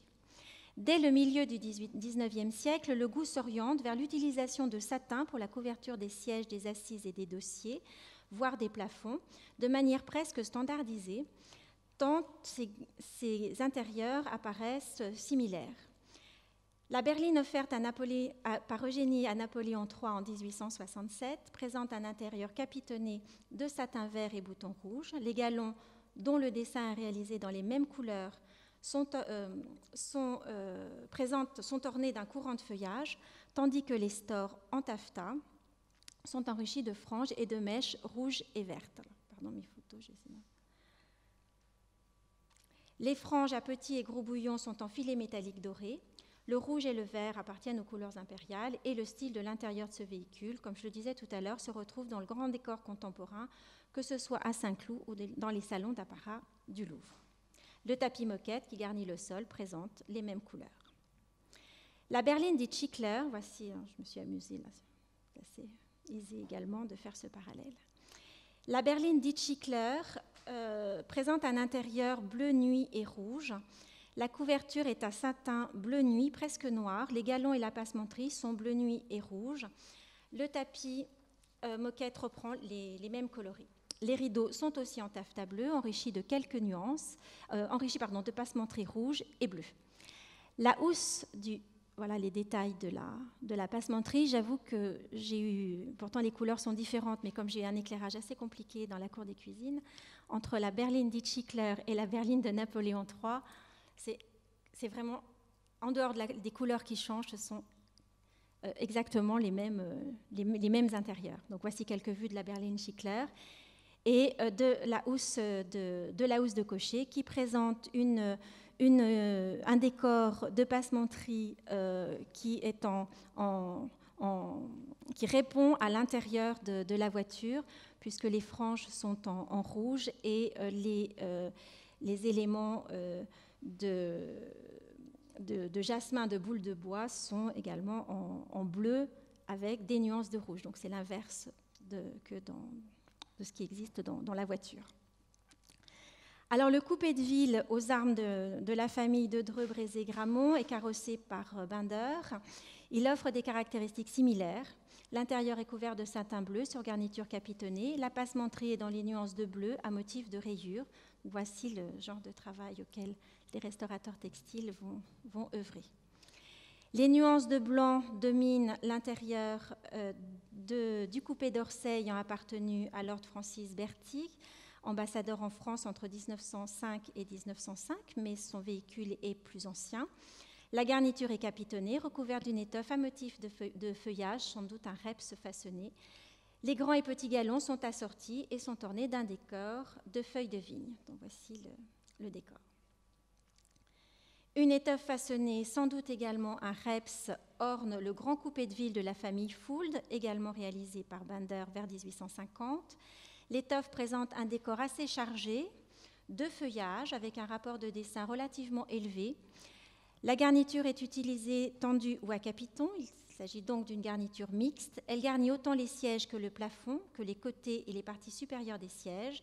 Les galons sont tissés sur un fond de type gros de tour, c'est-à-dire côtelé, et rappellent par leur dessin le feuillage, celui du reps. Petits et larges galons sont encadrés par une bordure blanche et rouge qui s'harmonise avec les glands et les mèches, ainsi qu'avec les boutons en coton mouliné de la garniture à capiton, éclairant l'éclairage de la voiture. Là, je me suis amusée à mettre mon téléphone portable dans la petite poche sur le devant. Ça marche très bien.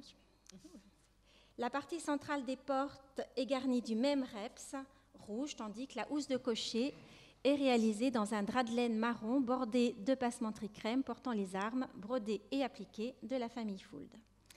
Les mêmes harmonies de couleurs caractérisent l'intérieur du coach privé ayant appartenu au prince de Hénin, garniture à capiton recouverte de cuir, tandis qu'un galon rouge uni à côte la complète. Les sièges sont à galerie diapente de cuir, les portes sont garnies de drap brun, à large poche et retombées de cuir à capiton, comme les parties inférieures des assises, selon une habitude déjà constatée dans d'autres voitures. On retrouve les mêmes galons aux mêmes endroits, le tapis moquette qui reprend les mêmes harmonies de couleurs rouge et brune. Une garniture tout à fait analogue orne, alors voici encore un détail, orne l'intérieur de la voiture de la baronne Schickler, dont la caisse à 2 places est de fabrication anglaise et dont les remises, situées 17 place Vendôme, jouissaient d'une certaine réputation sous le Second Empire.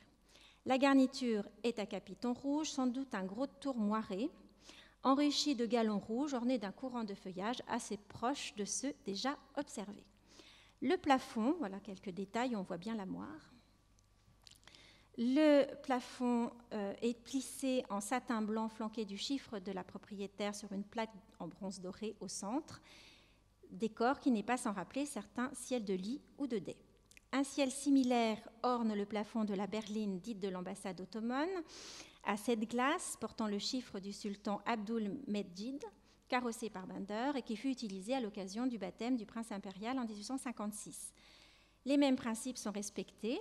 Un dame à crème à motif de bouquet de roses est utilisé en couverture capitonnée de boutons roses. Les galons sont lamés d'argent et sont décorés de motifs floraux tout à fait caractéristiques des productions ottomanes et persanes des XVIIe et XVIIIe siècles. Les stores sont réalisés en taffetas blanc. Le goût pour ce type de garniture perdure sous la Troisième République pour les voitures de gala. La dernière berline commandée par la République française à l'occasion de la venue de Nicolas II à Paris en 1896 est particulièrement significative de cette permanence. Carrossée par Mühlbacher, elle présente un intérieur capitonné de satin blanc, d'une passementerie assortie, en nuances de couleur crème, ornée d'un courant de feuillage et de fleurs. Les stores sont en satin, ornés de franges et de mèches assorties. Le ciel, enfin, est partiellement plissé et orné en son centre d'une rose en satin. Voici quelques détails de cette harmonie de couleur crème à l'intérieur de la voiture. Alors, pour les véhicules de voyage, les décors textiles des intérieurs des véhicules de voyage sont plus sobres, plus simples, recouverts d'étoffes moins précieuses mais plus solides. Les garnitures sont néanmoins soignées et témoignent d'une recherche de confort. Ainsi, la célèbre berline de voyage des rois d'Espagne, qui date du milieu du XVIIIe siècle et qui fut emmenée en France lors de l'exil forcé par Napoléon Ier de l'infortuné Ferdinand VII à Valençay en 1808, son intérieur est entièrement recouvert d'un velours de soie rouge, coupé simple corps. La garniture est tendue et ses différentes parties sont soulignées par un galon doré ou par un galon plus large façonné à motif de petites feuilles. L'impériale est soulignée par une sorte de dais à 4 pentes, affirmant la forme chantournée de la voiture. Plus modeste est l'intérieur du coupé de voyage carrossé par Aubry, daté du Premier Empire, qui n'en demeure pas moins soigné et élaboré dans sa réalisation comme dans le souci apporté au détail et au confort. Il est garni d'une étoffe à petits motifs, sans doute en coton. La garniture à capiton laisse supposer une réflexion postérieure, ce qui reste à étudier. Les capitons sont soulignés par des boutons jaunes et noirs, tandis que les galons larges et étroits reprennent les mêmes couleurs dans un courant d'étoiles à nuances noires et grises. La garniture capitonnée est particulièrement appréciée pour le voyage. Le coupé de voyage du duc d'Angoulême, qui a aussi appartenu au général Mortier, date des années 1820. Il est fort possible que son décor intérieur soit également revu. Il associe le cuir vert dans les parties situées à hauteur des visages et un drap de laine rouge récurrent dans ce type de véhicule en raison de sa solidité. Les galons sont également façonnés et reprennent un dessin de petits losanges et de fleurettes. Cette voiture a parcouru toute l'Europe, de l'Espagne jusqu'à Saint-Pétersbourg. Alors c'est un drap de laine, un satin et un gros de tour liseré, sans doute un mélange soie et lin, qui couvre l'intérieur du coupé de voyage à capiton, du coupé de voyage du prince de Hénin, daté vers 1850 et qui a voyagé en Allemagne et en Italie.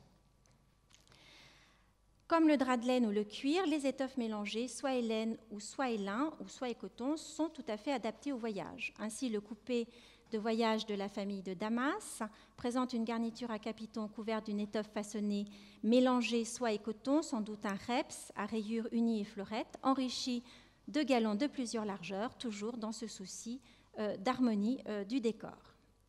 Le coupé de voyage du général Lamarque, réalisé vers 1830, présente un intérieur couvert d'un reps dont le dessin n'est pas sans rappeler ceux des gourgourans, mélangés laine et soie pour plus de solidité.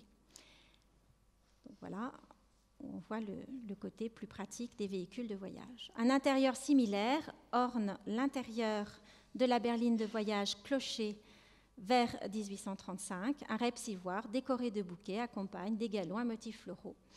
Les banquettes sont à pente, mais ont perdu leur coussin.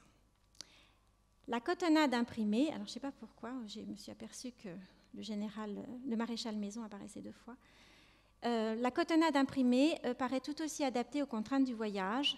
L'intérieur du coupé de voyage du maréchal Maison, daté de la première moitié du XIXe siècle, est garni d'une telle étoffe sobre et à rayures qui semble correspondre toutefois à certaines productions, vous en avez 2 exemples, contemporaines.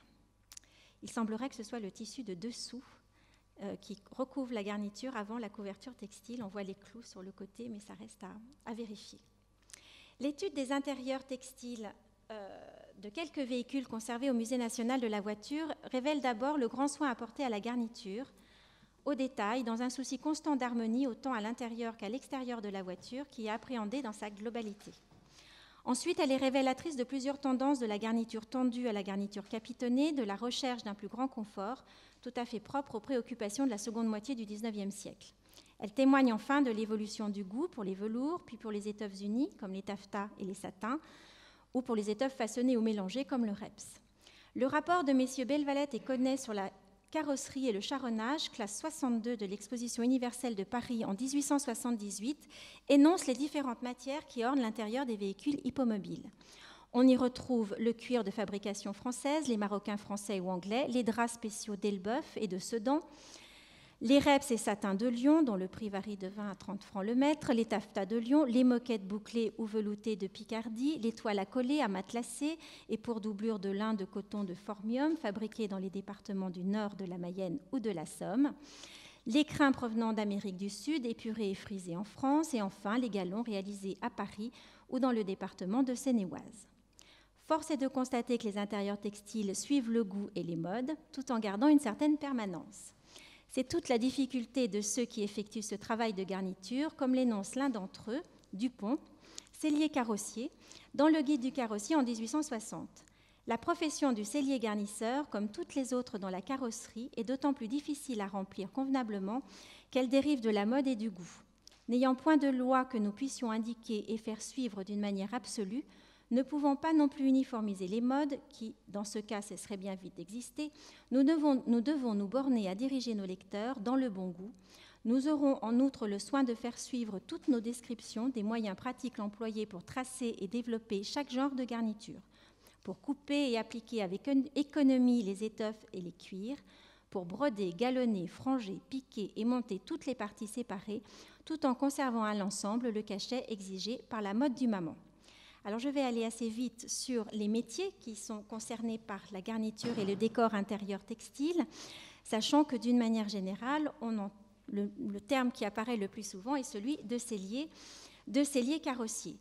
Juste pour indiquer l'importance des textiles dans leur fonds de commerce, je me réfère à une étude publiée par David Lusseau qui a analysé les dettes contractées par les charrons et les selliers carrossiers au XVIIIe siècle et cette étude indique que les marchands d'étoffes et les marchands frangiers sont les principaux créanciers des selliers carrossiers, représentant plus de 18,4% de leurs dettes, tandis que les réserves d'étoffes constituent plus de 4% de la valeur de leur fonds de commerce. Alors, dans la liste des arts qui concourent à la perfection des voitures et à leur beauté, Garceau cite le frangier pour fournir toutes les tresses, glands et houppes qui se placent à l'intérieur de la caisse et le sellier carrossier pour tapisser d'étoffe l'intérieur de la caisse et de cuire plusieurs parties du dehors. Il considère d'ailleurs, bien que cette profession ait d'autres tâches à réaliser pour la confection d'une voiture, que l'ornementation textile les occupe beaucoup trop. La plus grande partie des selliers de cette capitale, et non style dans l'art du bourrelier et du sellier, est occupée journellement à les garnir, c'est-à-dire à les tapisser et à les matelasser en dedans pour les maîtres et en dehors pour les domestiques. Quelques-uns, cependant, font encore des selles, etc., etc. Alors, outre l'importance prise par la garniture textile, Garceau souligne aussi la relative complexité de l'organisation du travail pour la réalisation des voitures. Je ne vais pas approfondir entre le livre des métiers et les différents statuts des selliers carrossiers, qui sont les seuls autorisés à garnir et à couvrir les voitures de draps d'or et d'argent, velours et satin et autres étoffes, et défense sont faites à tout autre que les 10 maîtres selliers de les faire sous peine de confiscation des 10 ouvrages, etc. Alors Garceau, dans son art du bourrelier et du sellier, édité en 1774, décrit précisément toutes les parties du véhicule relevant de ces métiers et celles concernées par la garniture. Et il poursuit en expliquant les différentes techniques de garniture, du contenu jusqu'à la pose de l'étoffe sur le dessus. Roubaud, en revanche, dans l'art du menuisier carrossier cité également par M. Libourel, ne consacre que quelques pages à cette question, son ouvrage étant consacré à l'art du menuisier carrossier, ceci n'est guère surprenant. Alors, comme le souligne M. Libourel à l'article sellier de son vocabulaire, la corporation regroupe les selliers bourreliers, les selliers garnisseurs, les selliers carrossiers, et il est parfois complexe de savoir qui fait quoi dans toute cette affaire. On peut supposer que les selliers garnisseurs s'occupent un petit peu plus des garnitures textiles. Au cours du XIXe siècle, je vous avais mis quelques petites vues de ces gens en activité. Au cours du XIXe siècle, le métier évolue ainsi que l'organisation générale de la filière. Le carrossier est celui qui fait, vend, répare et loue des voitures. Le terme sellier se rassemble les métiers plutôt liés aux selles, harnais et accessoires propres au cheval. Néanmoins, la distinction entre sellier et carrossier est assez floue, du moins au début du XIXe siècle, et la réorganisation de la filière s'effectue lentement, et ce n'est que dans les années 1825-1830 que le terme sellier désigne plus précisément celui qui s'occupe de la garniture. Néanmoins, une pièce satirique de 1805, le sellier artiste se moque de l'omnipotence des selliers carrossiers. C'est un dialogue entre M. Borchet, sellier, et M. Dorsan, amateur de voitures. L'art du sellier réunit à lui seul tous les arts et même les sciences, les mathématiques sont nécessaires pour la coupe d'une caisse. La statistique pour calculer son poids, ses ressorts et leurs effets. Êtes-vous l'Athénée, monsieur Borchet ? Monsieur, je compte me mettre sur les rangs lorsque j'aurai terminé ma dissertation sur les voitures des anciens et des modernes. Les 3 arts libéraux sont tributaires du mien. D'abord, vous ne pouvez nier qu'aujourd'hui, une voiture ne soit une espèce de chambre, que dis-je, de boudoir ambulant et décoré. Voilà pour l'architecture. Le dessin vient ensuite pour multiplier les légers ornements, etc.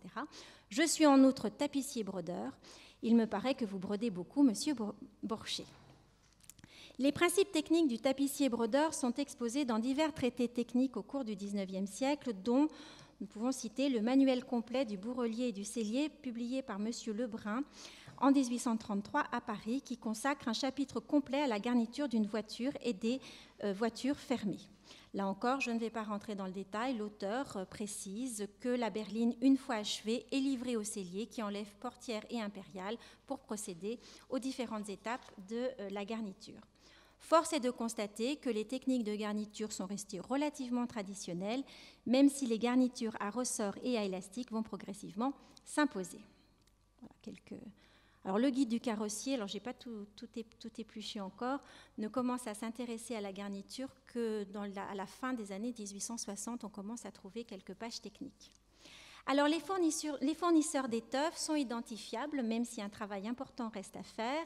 Alors j'ai trouvé un relevé dans les notes de Max Terrier, ancien conservateur du château de Compiègne, qui indique les fournisseurs travaillant aux voitures de la comtesse d'Artois, liste établie par Bélanger. Et les marchands de soieries sont No et Veuve Germain, qui figurent aussi parmi les fournisseurs d'étoffes pour ameublement. Je m'en réfère au catalogue Commande Royale édité et aux recherches effectuées par Chantal Gastinel-Coural. Quant au XIXe siècle, et les publicités parues dans le guide du carrossier dans les années 1870 sont révélatrices d'une spécialisation progressive des fournisseurs, ce qui est également observé dans d'autres domaines du textile, la mode, l'ameublement, les ornements liturgiques. Alors voici quelques fournisseurs d'étoffes pour voitures. On a toutes les récompenses et tout ce qu'ils fournissent pour les voitures. On les trouve également parmi les exposants de la section carrosserie, charronnage, bourrellerie et sellerie de l'exposition universelle de Paris en 1889. Bon, 3 fabricants sur 216 exposants, enfin 3 fabricants quand même. Et à l'aube du XXe siècle, les produits textiles pour voitures figurent même dans le catalogue général des magasins du Louvre, où on peut acheter du Reps pour 5,50 francs le mètre. Je termine dans 2 minutes. Pour revenir boucler la boucle avec l'introduction de M. Libourel sur l'importance donnée au goût et à la mode aussi dans l'intérieur des voitures, sachant que la préciosité et le coût élevé des étoffes garnissant les intérieurs des voitures hippomobiles font l'objet de nombreuses descriptions, de commentaires, voire de restrictions. Les restrictions sont nombreuses, les lois somptuaires sont également nombreuses, ce qui révèle de leur totale inefficacité, lois somptuaires que l'on retrouve dans d'autres domaines du textile et en particulier le costume. Alors, on l'a vu dans les différents intérieurs des voitures conservées au Musée national de la voiture, il y a une recherche permanente d'harmonie à l'intérieur entre les galons et le textile de couverture. Alors, cela va avec l'évolution du goût, puisque sous le Second Empire, comme dans le décor intérieur, on aime les contrastes assez violents, ce que l'on va également retrouver dans les voitures du Premier Empire. Puis, pour la seconde moitié du XIXe siècle, en revanche, on va rechercher, et les différents articles de la Gazette, du Guide du carrossier, précise cette recherche d'harmonie entre les galons et la garniture textile. Je vous cite un exemple du Guide du carrossier en 1877. Les nuances de galons se font depuis longtemps déjà en camailleux. Leur assortiment avec les couleurs de la peinture et le fond de la garniture, drap, soie ou maroquin, est un élément qui fait apprécier le goût du carrossier. Alors, en lisant les différentes rubriques, les différentes recommandations du Guide du carrossier dans les années 1865-1875, on note la recherche d'une grande simplicité. La simplicité est la recommandation faite de manière récurrente aux lecteurs du Guide du carrossier. Un exemple d'un article publié en 1871, les peintures et garnitures se traitent toujours de façon très simple, même aux voitures de grand luxe. Les garnitures sont traitées de façon plus simple encore. Pas de couleur voyante dans les galons qui tranchent trop avec la nuance du fond.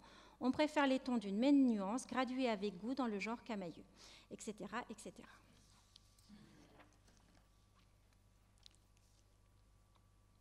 Voilà, la simplicité.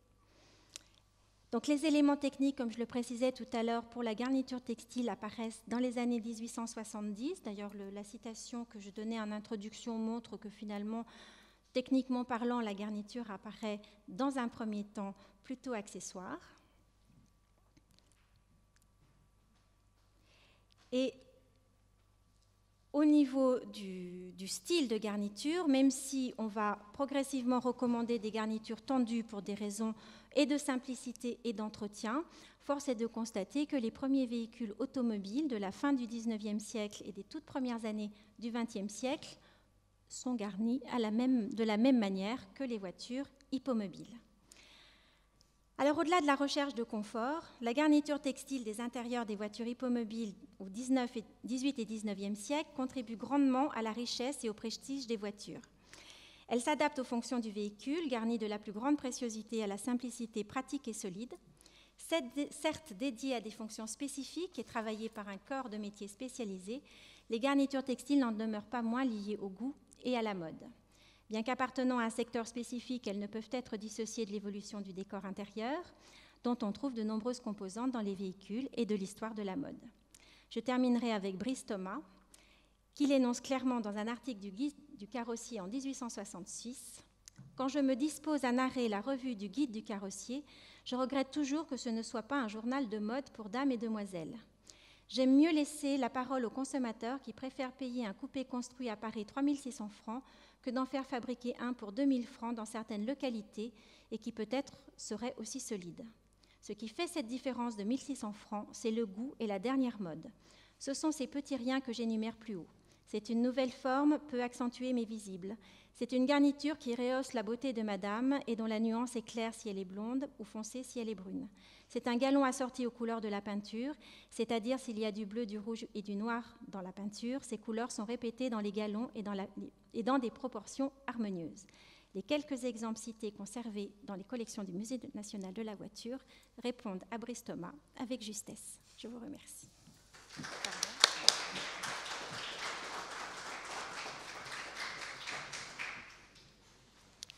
Merci beaucoup. Est-ce que vous avez des questions peut-être d'emblée, avant de conclure? Non? L'intérieur des voitures, pardon. Y avait-il une harmonie ou une mise en harmonie entre l'intérieur des voitures, par exemple, et les laquais, les cochers, etc. Est-ce qu'on trouve des uniformes qui correspondent au décor intérieur des voitures, par exemple? Et est-ce que vous en avez? Alors, le Musée national de la voiture a une collection, je parle sous le contrôle de Patricia Dalprat, qui les a tous dépoussiérés et conditionnés, d'un peu plus de 450 costumes.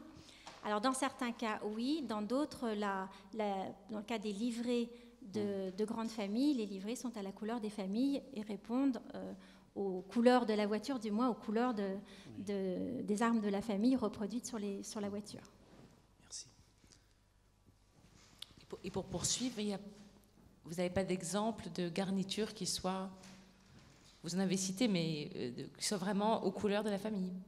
C'est-à-dire continuer à décliner les couleurs de la famille Non, je ne crois pas. Enfin, ce serait trop loin. Dans mon petit...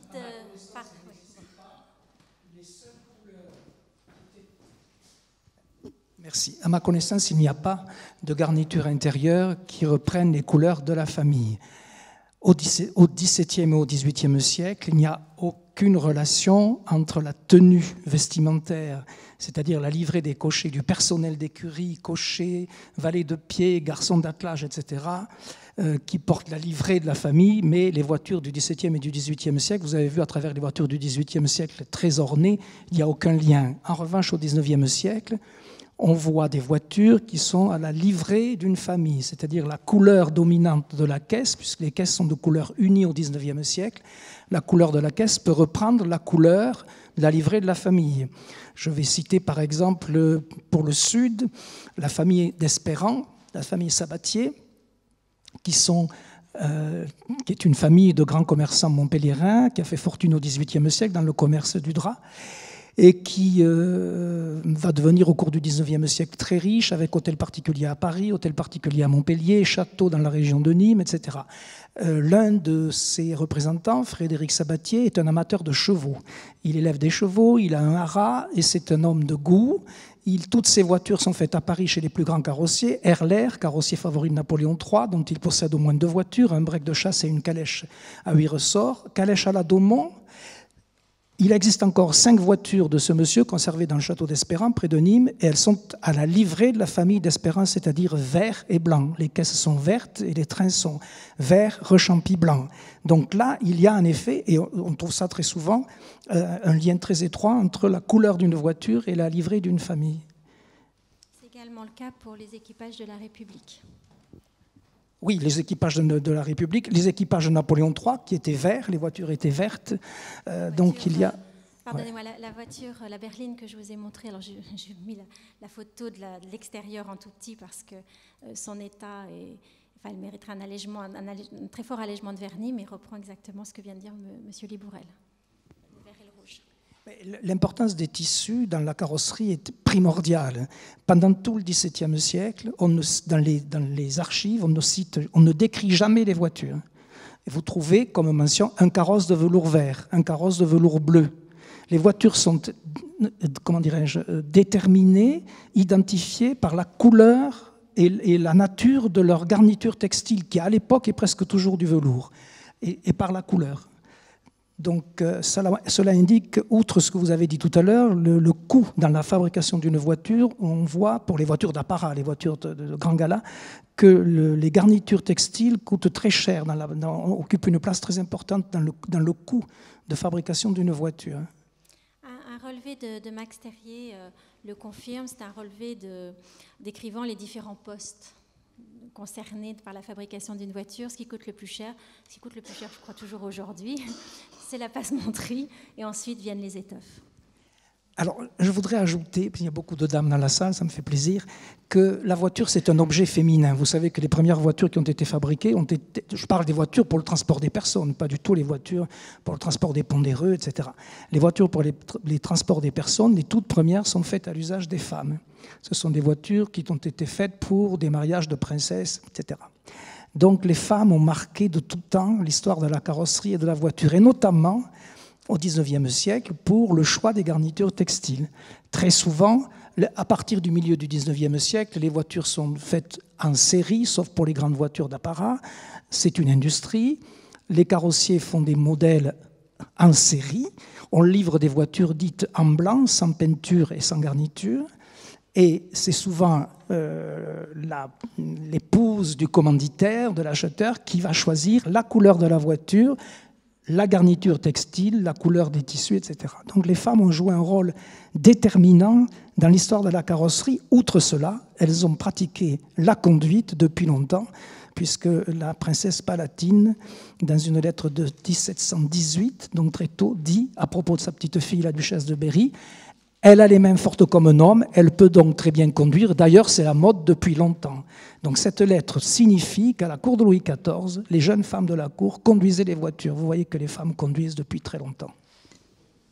La duchesse disait.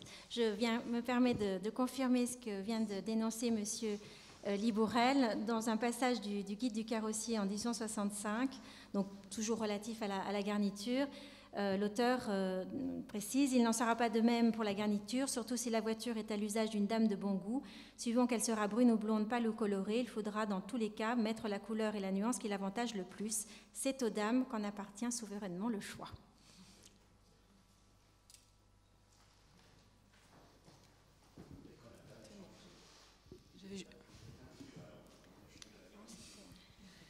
C'était un peu moins le cas, ça peut arriver. Oui, j'avais une question sur le renouvellement des garnitures. Est-ce que on voit une mise à nu du coton, de toile de coton, donc est-ce qu'on a une idée du taux de renouvellement de ces garnitures? Et si justement, dans la mesure où les tissus d'ameublement et les tissus de carrosse sont similaires, obéissent à des mêmes logiques de mode, est-ce que le salon peut passer dans la garniture d'un carrosse, par exemple? Des rideaux ou des choses qu'on peut réutiliser. Exactement. Alors là, je peux pour l'instant pas répondre à votre question. Sur le renouvellement des tissus à l'intérieur, je l'ai énoncé sur plusieurs exemples du musée de la voiture où j'ai quand même un petit doute où il est possible que je ne sais pas ce qu'en pense Patricia qui les a bien observés. Je pense que certaines ont été changées, mais ça reste à prouver en tous les cas. Attendez, c'est bien ce qui me semblait. D'après ce que j'ai pu voir, au niveau des tissus qui avaient été changés, ce sont essentiellement des restaurations entre guillemets, c'est-à-dire qu'à un moment donné, on a changé complètement la garniture pour que la voiture soit plus jolie à présenter. Et ça arrive dans pas mal de cas. Pour ce qui concerne tout ce qui a été fait au XXe siècle, avant qu'on utilise la notion de conservation-restauration et qu'on conserve les garnitures anciennes. Donc vers les années 1900, il y en a beaucoup qui ont été changées en fait.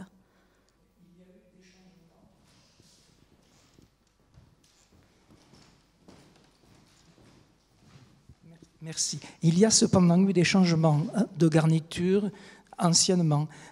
Tout à l'heure, je vous ai montré le carrosse du comte de Toulouse.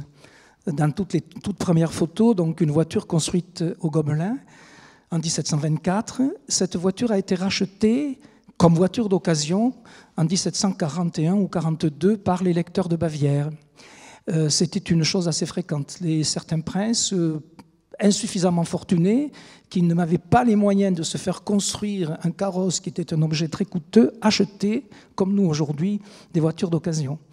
Et à ce moment, très souvent, il y avait des modifications faites à la voiture, soit dans la peinture des panneaux, armoirie évidemment, peinture des panneaux, mais également changement de garniture intérieure, ça arrivait. Donc dans ce carrosse, La garniture actuelle est une garniture qui a été refaite en 1742 pour les lecteurs de Bavière. Donc c'est une garniture ancienne du XVIIIe siècle, c'est un velours, mais qui n'est pas le velours premier d'origine de la voiture. C'est un exemple, mais il y en a d'autres.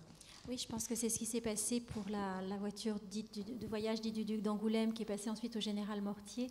Je pense que ça paraîtrait en tous les cas cohérent, voiture d'occasion également, qu'il y ait eu une évolution de la garniture à ce moment-là. Alors pour la réutilisation d'autres textiles, ma foi, pourquoi pas, on l'a bien fait dans d'autres domaines, de transformer une chape en robe, ça tout le monde le sait. Dans les voitures des voitures les berlines de gala, celles que M. Libourel a montrées, ou les voitures appartenant aux grandes familles, j'en doute quand même. Au regard de la finition des garnitures, il n'y a pas de... j'ai des exemples de chapes très précieuses, récupérées avec différents velours, par exemple, rebrodés par-dessus. Le résultat est absolument formidable, mais on voit qu'il y a quand même des travaux d'adaptation. Au musée de la voiture, en tous les cas, les garnitures sont quand même, en dehors de la voiture de voyage du prince de Hénin, où il y a vraisemblablement eu des changements d'étoffe, parce qu'on en trouve un peu trop de variété à l'intérieur, mais globalement, il n'y a pas de traces de ravaudage, pour employer un terme textile. Mais ça reste à vérifier. Moi, je vous parle de ce que j'ai pu regarder.